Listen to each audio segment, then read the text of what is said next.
सत साहिब। प्यारे बच्चों, पिछली वीडियो में आपने सुना कि हमारे बल्ब ऊपर से नीचे ऐसे लटके हुए होते हैं और कुछ बल्ब ऐसे नीचे से ऊपर लगाए हुए होते हैं। दोनों में उजाला कैसे होता है? एक की लाइट ऊपर जाती है और एक की लाइट नीचे आती है। एक का अंधेरा ऊपर चला जाता है, एक का अंधेरा नीचे आ जाता है। तो आओ इस वीडियो को शुरू करने से पहले हम सब मिलकर एक प्रार्थना करें कि हे परमपिता परमात्मा, इस पूरे संसार को शांति दो और अज्ञानी जीवों को ज्ञान दो, ताकि इनको बोलना, चलना, रहना, सहना सब कुछ आ जाए और जीवन जीना भी आ जाए।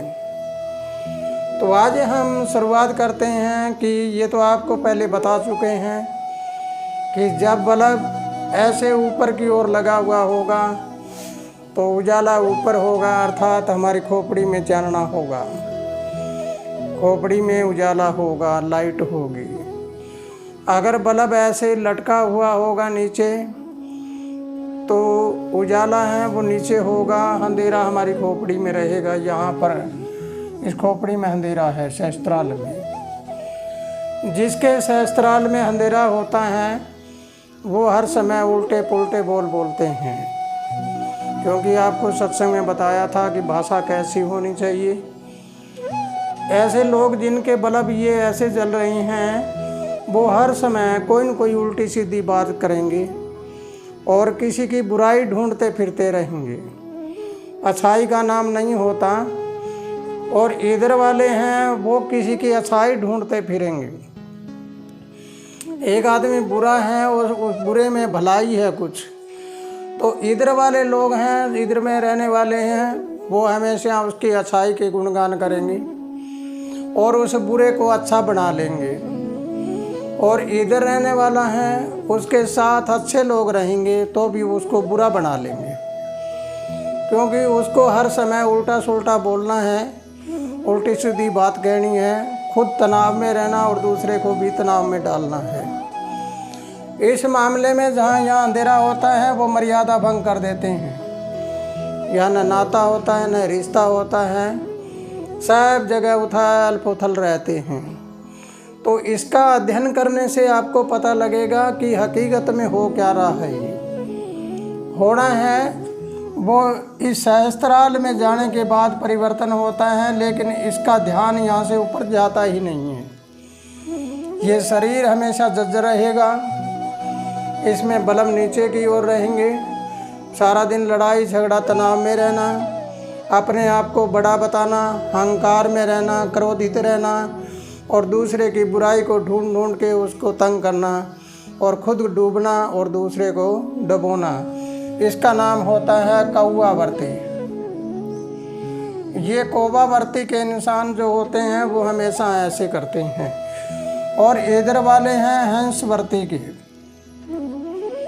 हंसवर्ती के जो इंसान होते हैं वो हर समय हंसते रहते हैं, चाहे उनके सामने बुरा आए तो भी उसको अच्छा बताएंगे, उसके गुणगान करेंगे और सबको शांति प्रिय रहने का संदेश देंगे।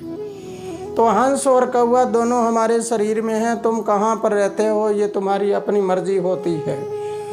तो प्यारे बच्चों, अगर ये बात आपको समझ आई है तो आपको समझना है कि संसार में 4 वर्ण हैं, ब्राह्मण, वैश्य, क्षत्रिय और शूद्र। और एक ज़्यादातर आप सुनते हैं सवर्ण, ये जाति सवर्ण है, ये वैश्य है, ये शूद्र है। ये जातियाँ नहीं होती। इसका मतलब है ये आपको बहुत गहराई से समझना है कि जो सहस्त्राल में ऊपर रहते हैं, यानी इस तरह के लोग जो हंसवर्ती के लोग होते हैं, उन्हें सवर्ण कहा जाता है। वो पार ब्रह्म होते हैं, पार ब्राह्मण होते हैं। पार ब्राह्मण का मतलब होता है प्राकृतिक तौर से विद्वान। विद्वान का नाम ब्राह्मण है, जाति का नाम ब्राह्मण नहीं होता। तो ये पार ब्राह्मण है, उसको कहते हैं सवर्ण। अब सवर्ण का निचले तरफ आते हैं तो ये होता है शवरण का मतलब सोना। और उससे निचले तरफ आते हैं तो शिव, ये होती है चांदी। चांदी होता है व्यापार, वैश्य, यानी ये तो हुआ सोना। सोना सबसे ऊपर होता है, सोने के कोई जंग नहीं लगता, सोना कभी गलता नहीं। इस प्रकार विद्वान है, उसके ऊपर कोई धब्बा नहीं लग सकता, उसे कोई कुछ भी कहते रहे वो सब की सहन करता रहता है। और उसके बाद में दूसरा नंबर शिव का आता है, ये सदाशिव का है। शिव का आता है, ये होती है चांदी। चांदी का मतलब होता है वैश्य। वैश्य का मतलब होता है व्यापार करने वाला। वैसे कोई जाति नहीं, बल्कि कोई चीज़ की पैदाइश करने वाला, अन्न पैदा करना, व्यापार करना और इस तरह की व्यवस्थाएं करनी होती हैं, उसका कहते हैं वैश्य। और वैसे चांदी का रूप होता है। तो आपने कभी सुना भी होगा, हम एक कहावत कहते हैं, कोई कहता है उसकी चांदी बन गई, कोई सोना बन गया कोई नहीं कहता, लेकिन सोना महंगा होता है और चांदी सस्ती होती है। तो अब इस चांदी का यहाँ पर बासा होता है हमारे यहाँ। ये चांदी भी, चांदी का रूप गिलट होती है, गिल्टी का रूप होता है। चांदी नकली भी होती है और असली भी होती है। अगर ये इधर वाली है, हंसवर्ती वाली, ये प्योर और पवित्र चांदी होती है और ये नकली चांदी होती है, चांदी का रूप होता है। इस प्रकार शवरण, ये शवरण है हंसवर्ती का, ये पार ब्रह्म है। पार ब्रह्म का यहाँ पर रूप होता है और इसका यहाँ पर चल के देखते हैं तो इसका नकल होती है, उसका नाम होता है ब्रह्म, ब्राह्मण। ये है ब्राह्मण।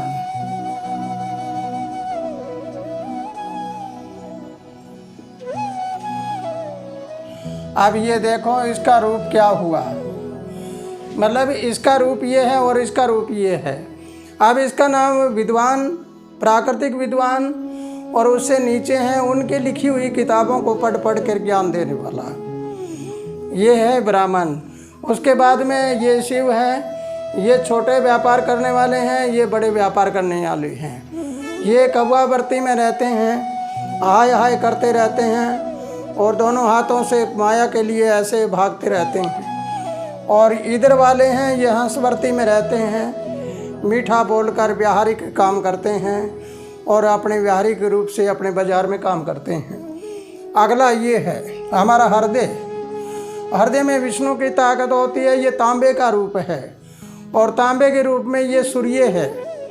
सूर्य हमारे शरीर में आत्मा होती है, आत्मा होती है तो ये क्या करता है, ये राजा है, ये राज करता है। इसका नाम है क्षत्रिय। ये ब्राह्मण हो गया और ये हो गया वैश्य और ये हो गया क्षत्रिय और ये हो गया शूद्र।